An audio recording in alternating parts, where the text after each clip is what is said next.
Hello, Hal-Con.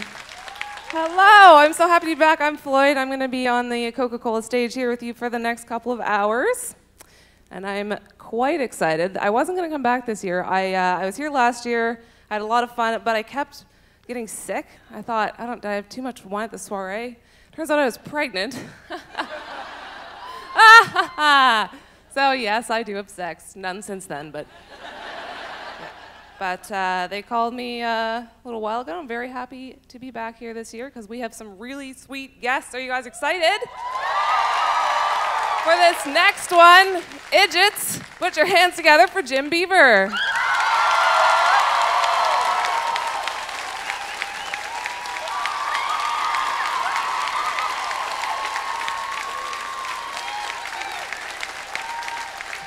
Welcome, welcome, Mr. Beaver.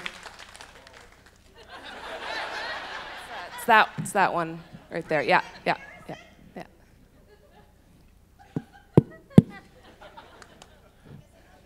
Hello, Idiots.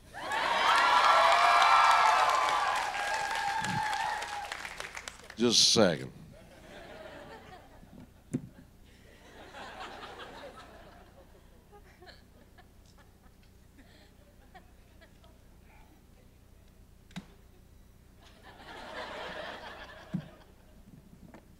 Take that, Coca-Cola. Thank you, sir. We're so happy to have you here in Halifax, and we're so honored to see that you've worn the traditional robes of our people as well.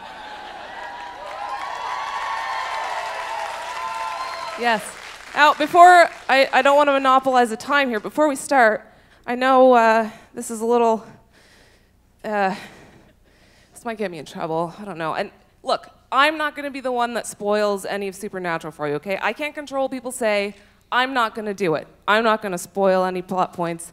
If you're really far behind, like, that's your problem, but I'm not going to... I'm only up to season 4. I'm not, but on an entirely unrelated note, I know, like, I'm not supposed to leverage my position here, but I was wondering if you could sign my copy of the Leviathan for me. The Leviathan? Yeah.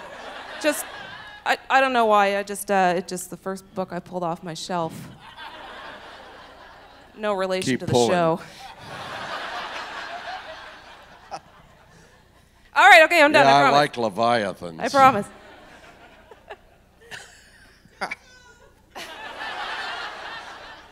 Too soon. All right, Mr. Beaver. Can I call you Mr. Beaver? It just seems so much Mr. funnier Beaver. than Jim. Mr. Beaver is my dad. I'm Jim, Okay. I think. All right, so. Oh, these are wildly comfortable. Aren't they? Aren't they great? Made entirely out of pool noodles. So, these lovely people want to ask you some questions. Now, Why? I don't know. I have no idea. No clue. Well, So have at it. we're Nice gonna, outfit. We're gonna let them do that. I just want to, mention it. It's 2017. This has been a weird year. You're starting in November. It's been a weird year. So we want to keep things within the realm of normal human decency. So ask whatever you like. If I think it's offensive, I'm going to start singing, and that'll be worse. So govern yourselves accordingly. So pick your offensive.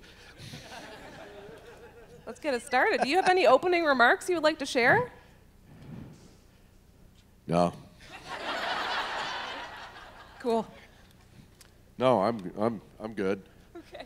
Let's just get this over with.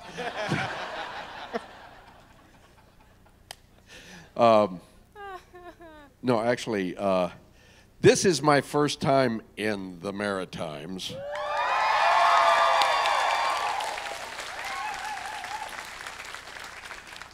And it's kind of cool. I figured you guys would be living in igloos, but it'll give us a whole lot of background about Eastern Canada in the States. And if our current government has its way, they won't give you any history of anything.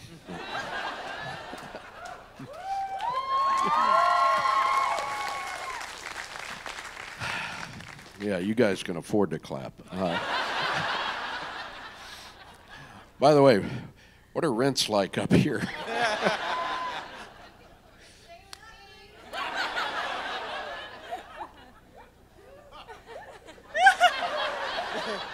It could happen.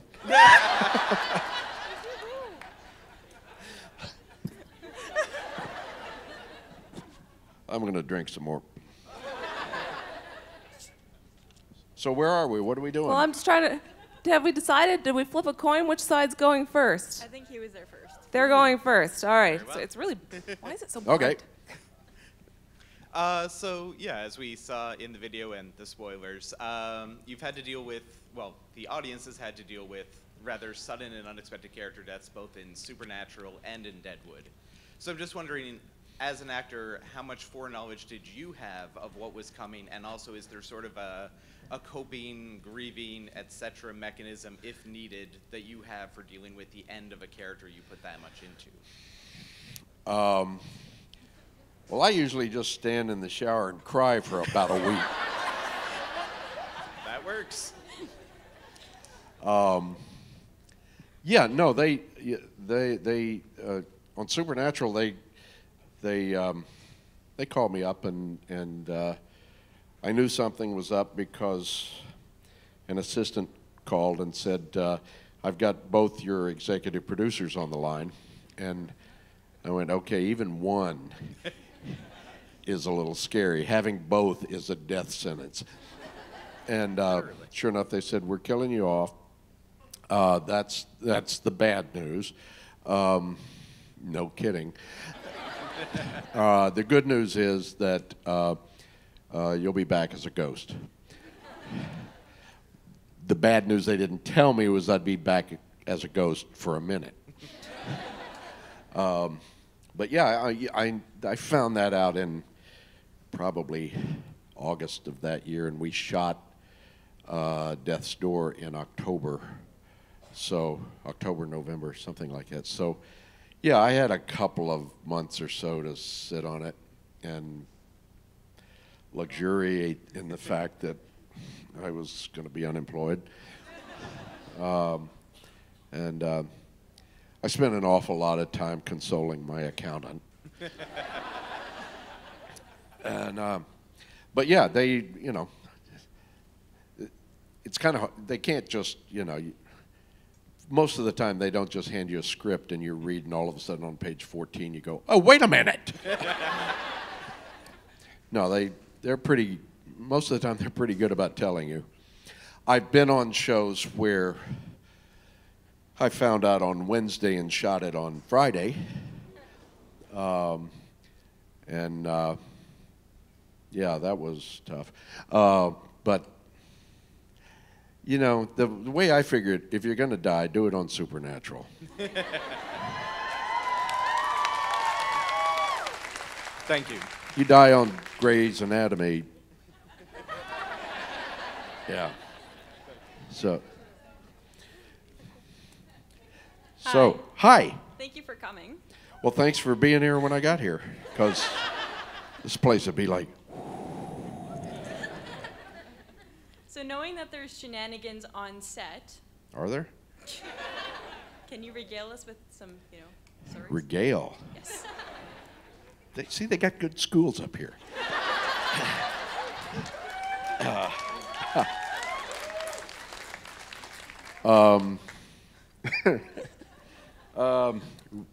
So, now I have to regale you.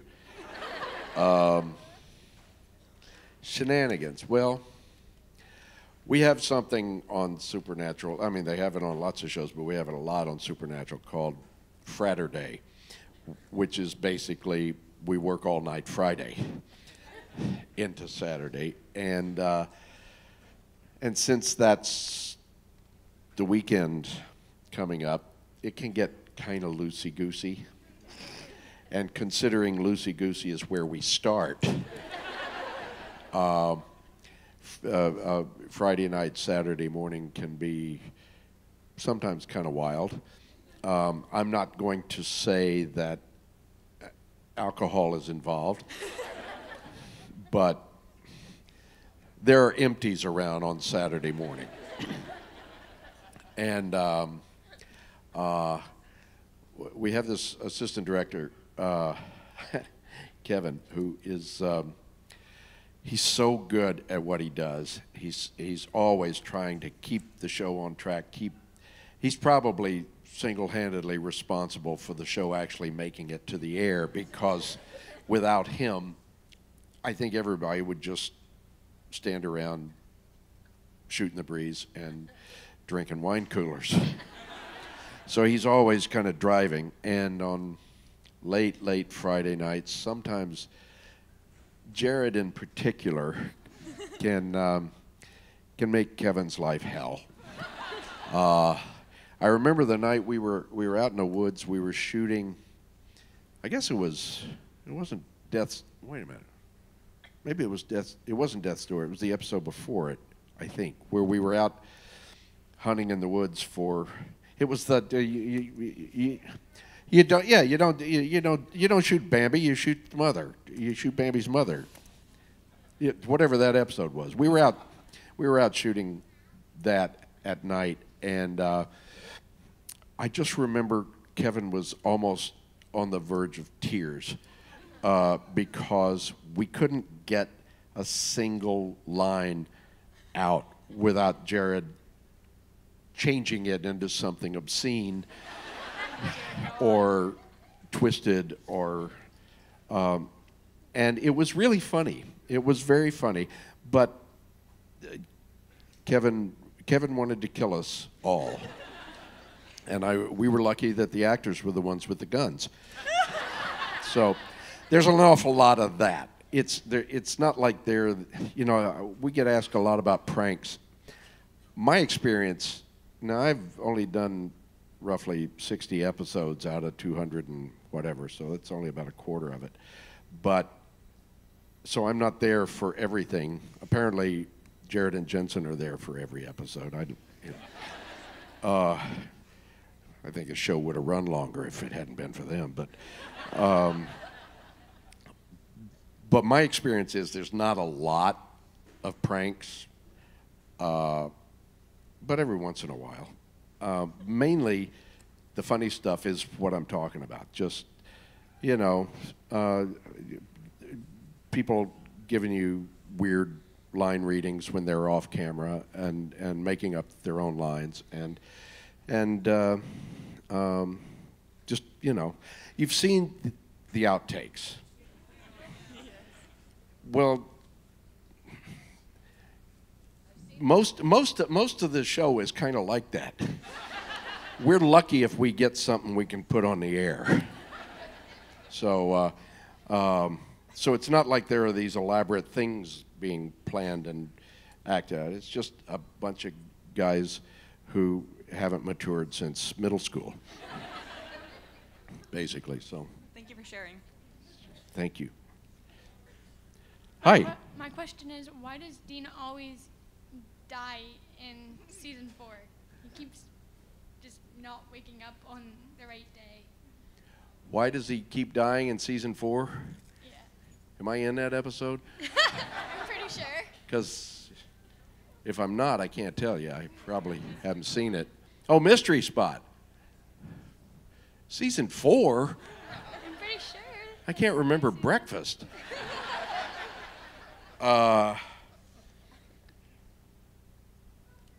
Boy, you got me. Have you seen the episode? Yeah. Yeah. You should. The trickster's trying to teach him a lesson.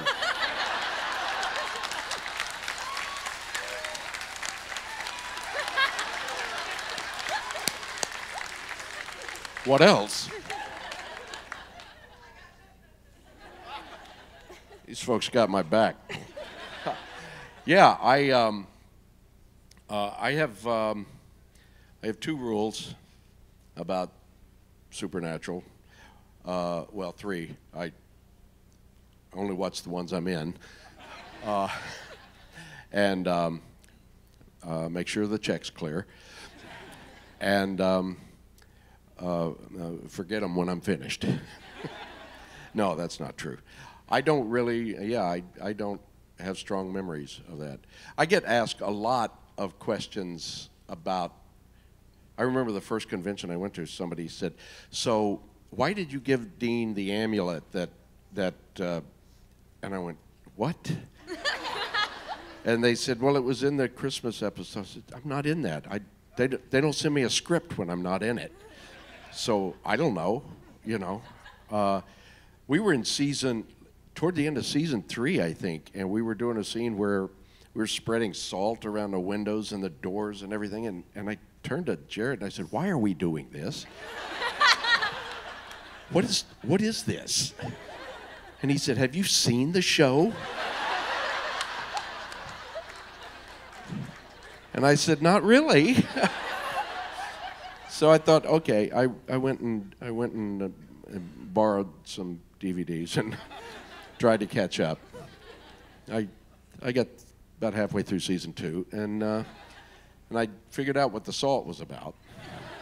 But I still get asked a lot about things that I don't know. So that was one of them. Thank you. You're welcome. Hi. Hi. I'm a big fan of Supernatural. I've been watching it since I was like 10. Since you were 10? Yes, so 8 years. What are you, 12 now? I'm almost 18. You're 18? Yeah. Okay. But That's how you want to spend your time. I don't know. I have no money. I'm in university. What am I supposed to do? Oh, Watch Supernatural. don't they give you free university up here? No. No? Oh, well, I'd move. I got to stand up. I feel like I can't see everybody. I mean, I can't see everybody anyway, but somebody keeps calling me. Oh, that's news alerts. I keep it on so I know if North Korea blew us up. So, what's your question, darling? My question. I'm in a good place if they do decide to blow them up. But My question is, I believe Bobby was only supposed to be like a one-episode character, so like a really small character. So how is it like going from like a one-episode character to probably one of the most popular characters in the entire show? one of? One of the most popular character, the best character ever. Who needs Sam and Dean? We have Bobby.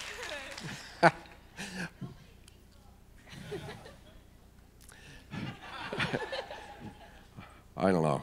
I read some television without pity stuff. It felt good. The paycheck got more frequent. And no, I don't know if it was supposed to only be one episode, but as far as I knew, it was only one. And so I was a little surprised when they brought me back for season 2. And I kept being surprised all the way through season 12. But you know, it was nice because it was a great crew to work with on my first episode. I really enjoyed the atmosphere of the show. A lot of times when you're guest starring, you come on, you don't know anybody, they don't know you, they don't care. They're busy doing their own thing and nobody talks to you, and it's not like rude, it's just like you're kind of there as part of the furniture. And it wasn't like that at all on my first Supernatural episode. They were really cool to me, really nice. And so I was delighted when they wanted me to come back and do another one. And I got really delighted when they wanted me to come back and do 56 more. So I wasn't expecting it, and it took me until about 3 or 4 episodes in before I realized, oh, this guy's going to really stick around and be part of this. And that was exciting. Because after Deadwood ended, I figured I would never work again. And it turned out that wasn't the case. So anyway, it was great. It was great. I could have just said that. Thank you. Thank you.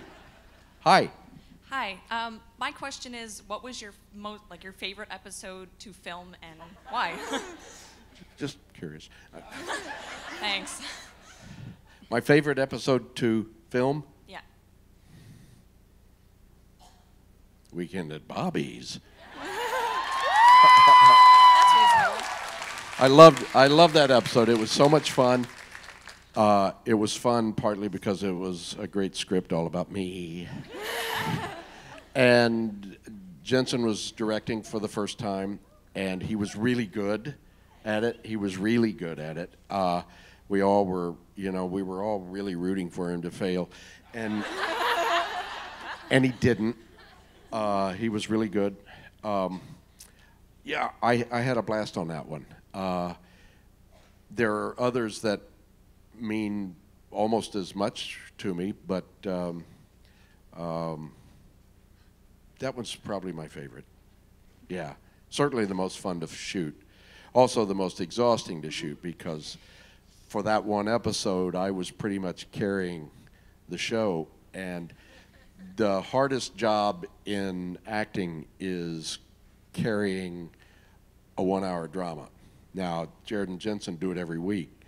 They're slightly younger than I am, but they slightly. And but for that one episode, I got a really clear lesson in how exhausting it is to be the lead on an hour drama, because there's no rest. You're there first thing in the morning, last thing at night, and you're running and learning, and there's no time to lie down. And most of the time when I'm playing Bobby, I may have 1 or 2 scenes in a day, but they'll shoot 4. And so I'll shoot a scene, I'll go back to my trailer and lie down for 2 hours. And Jared and Jensen almost never get to do that. So I learned to appreciate the amount of work that they do every day. And I learned to appreciate it on a fraction of their salary. So, thank you. Thank you. Hi. Hi. I was wondering. Is it Christmas already? If, since you've been written off the show, I was wondering if you were still relatively. What? Written off the show? Yeah, Supernatural. Since you've been written. Somebody tell you something? I'm so sorry you had to find out this way. You weren't supposed to tell him that. Oh, I'm so boy. sorry. Were you still relatively close with Jensen, Jared, and Misha after you were killed off?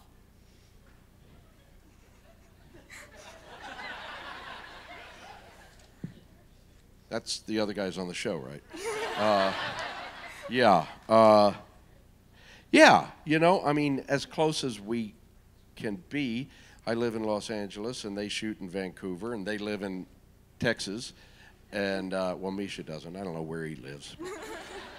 Misha land somewhere,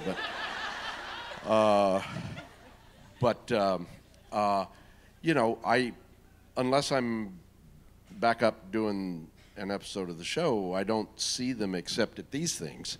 And it's usually ships passing in the night there, I'll come in for a photo op right as they're finishing theirs or something, and we'll hug it out and say hi, good to see you, how's the wife, how's the kids, how blah, blah, blah, blah. And then they're gone again. I'll see them, 4 months later at another convention. So it's hard to stay close in that sense because we're separated by geography most of the time. But they're still great friends, and I really like them, and they put up with me. So, it's in this business, it's hard to, even the people you're craziest about, you don't see that often unless you happen to be working with them steadily. And I had a great time when I was on the show most of the time, hanging out with them, and I'm sure, if the powers that be were smart enough to bring me back as a, like a regular or something, that we would continue to get along just great, because they're wonderful people. I really enjoy them. Thanks. Thank you. Hi. Hello. What are your thoughts about being called Bobby Singer when he's also producer of Supernatural? Was it confusing? No, I know who I am. And I can only presume he does too. No, it's well, nobody calls him Bobby. That's, he's Bob, and that's taking liberties. Oh, it was kind of, it's funny to me because, first off, when I first got hired, it was just Bobby. My understanding is that the only reason he became Bobby Singer, the character, was that during that first episode, they put a shot of the outside of Bobby's wrecking yard, and it said Singer Auto Salvage or something like that. And that was just kind of a joke with the set construction crew. But then they brought the character back, and they kind of were stuck with that. and the real Bob Singer was not happy. Because, that line from The French Mistake? Well, Bob says that all of his writer friends say that to him all the time. What kind of douchebag names a character after himself?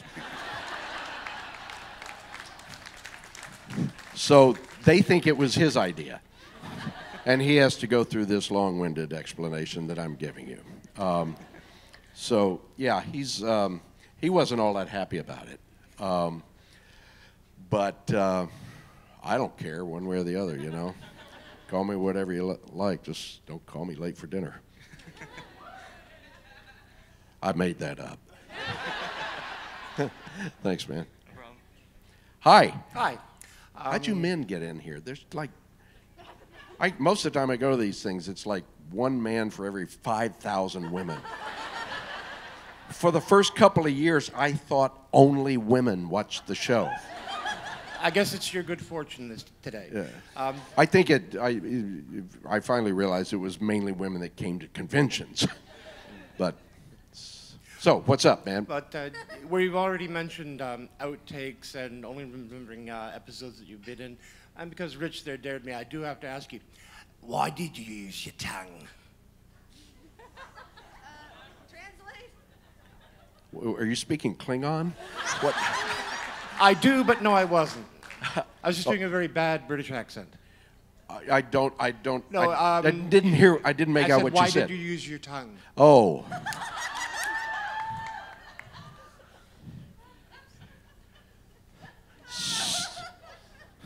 Sawed off.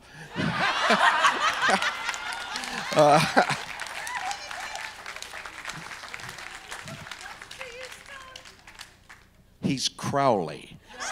You cannot trust him. The words that come out of his mouth are usually not true. Go back and watch all 12 seasons.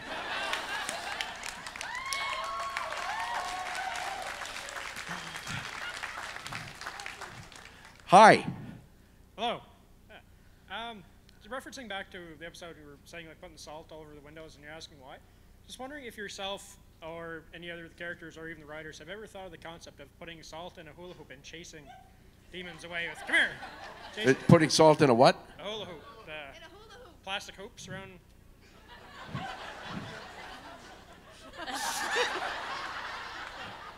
You don't want to see me twirl.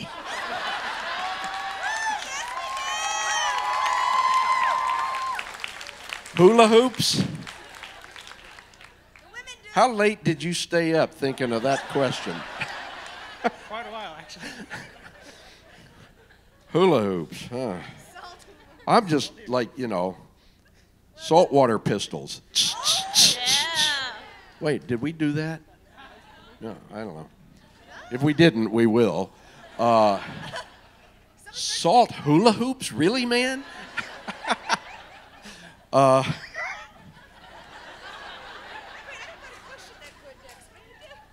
Okay, I don't think anybody ever thought of that, no. But, stay tuned. I'll pass it along.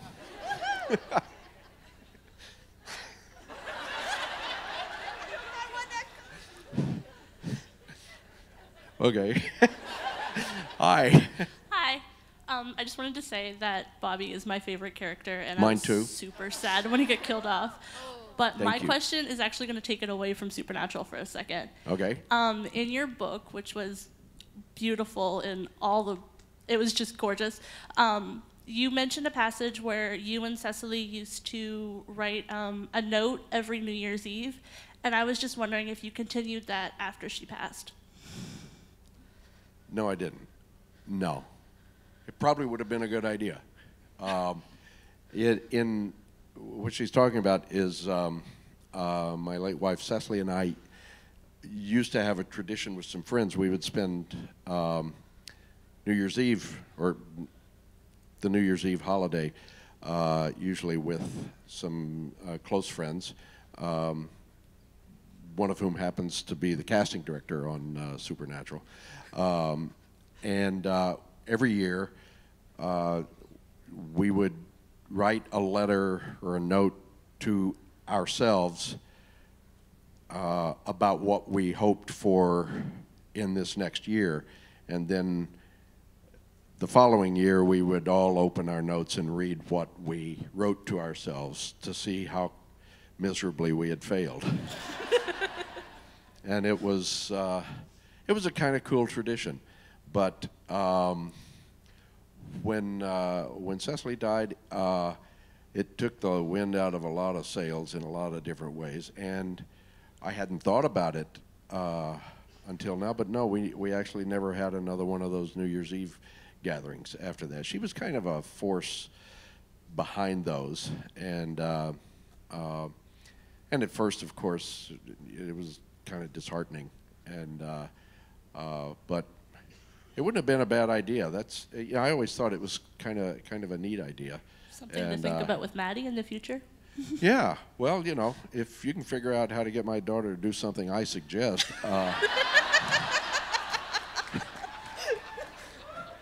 I think if her hair were on fire and I suggested putting water on it, she'd say, "Really, Dad?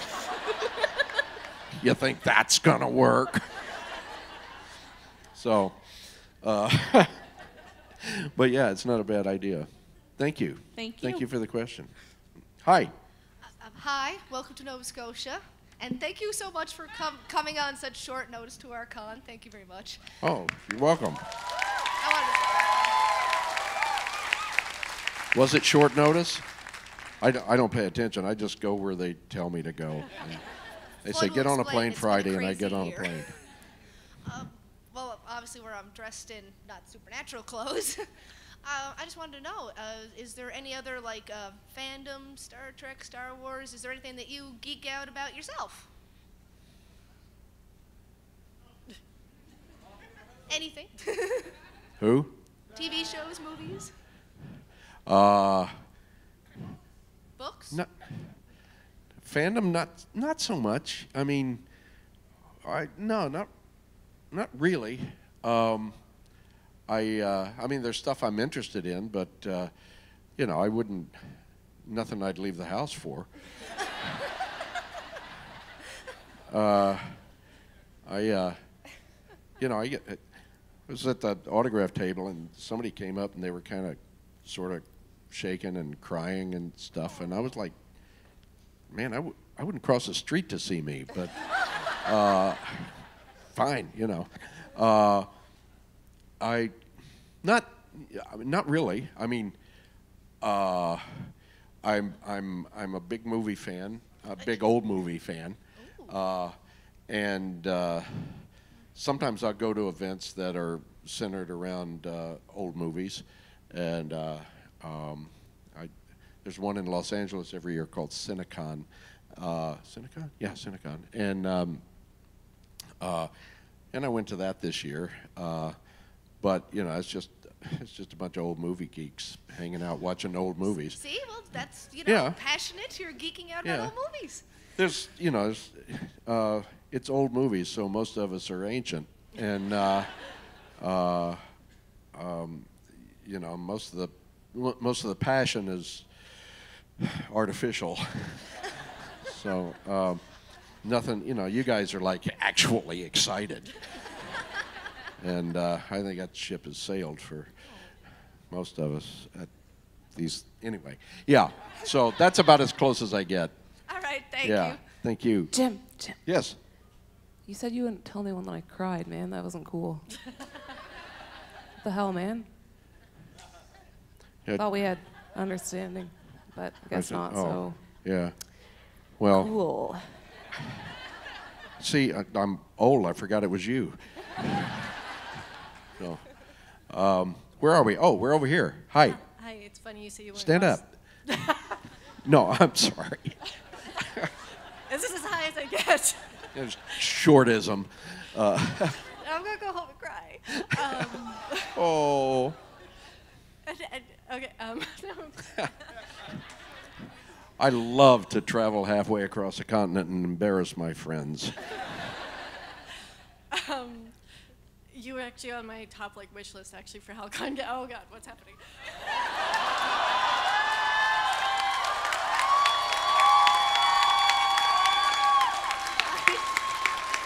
What are we saying here? Oh God, now I'm too embarrassed. No, I was just going to thank you because I've read your book and my brother's autistic actually, and about Maddie, and it's just been really great. And your theater work and your film and your television work, it's just been amazing. And I just want to thank you for coming and welcome you to Halifax. Now I'm really embarrassed.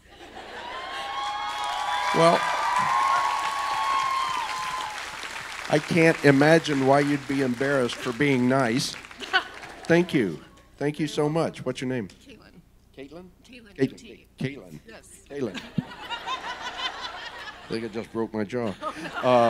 Well, thank you, Caitlin. Thank you. That's very kind of you. Thank you. And, oh, look, there's me and Caitlin. Well, thank you. That was very nice.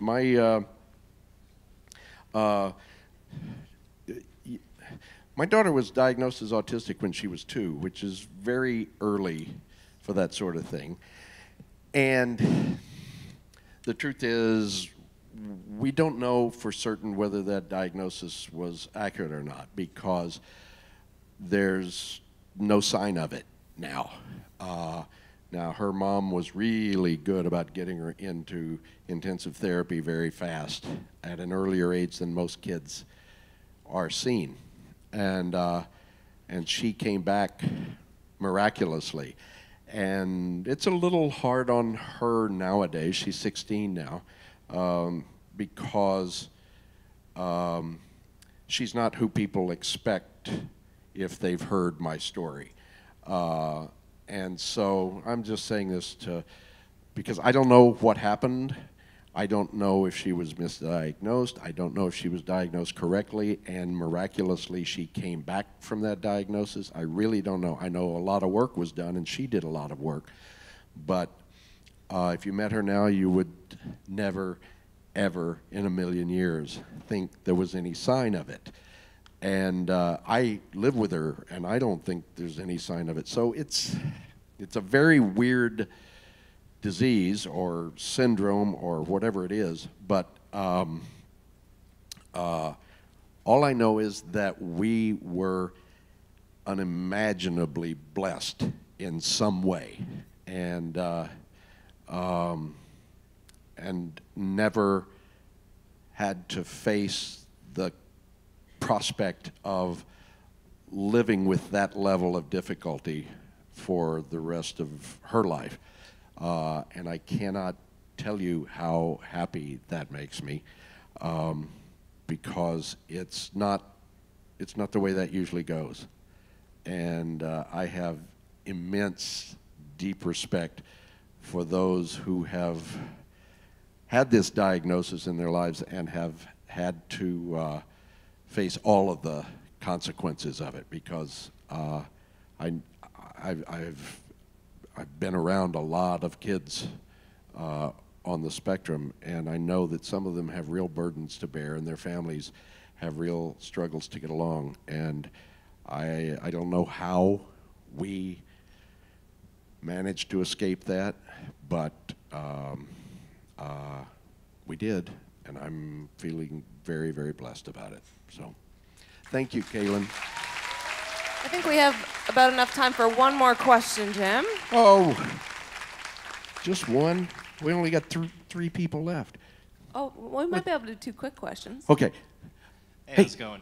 I remember reading a little while ago there was a Deadwood film in development. I was wondering, do you know anything about that? Yeah, yeah. They've been talking for years about finishing up the story of Deadwood with a movie, and for a long time I never believed it was going to happen. But recently they started asking actors if they're available for a certain time period, which is a very good sign that it's going to happen.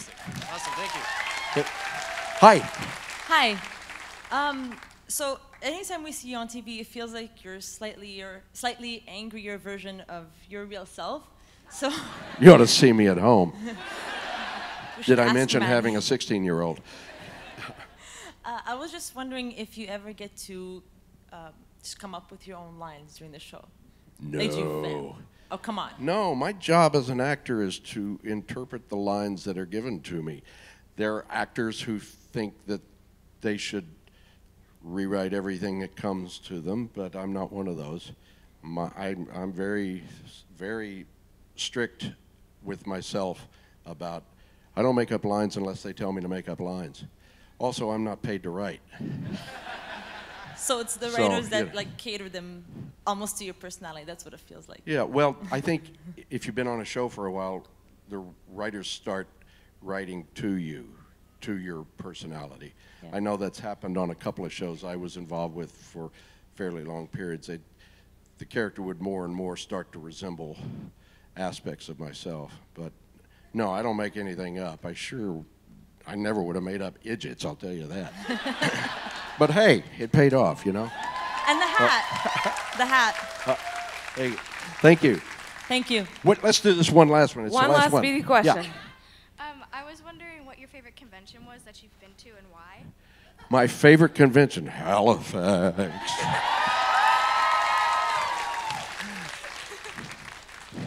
Did that sound like I was sucking up? No, I haven't. I've only been here like 3 hours, so I don't know all that much about this one. I know that the conventions in Rome are really cool because A, you're in Rome. There's food in Rome that I hear you guys got good food here, but I haven't. Yeah, well, I had dinner at Subway last night, so. But Rome also has an inordinate number of beautiful women. I'm not going to say that they don't here or they don't other places, but you get off the airport in Rome and the first person you see, you're pretty likely to fall in love with. So, what's that? Oh, trust me, I will. Thank you all. Thanks for coming out. Hal-Con.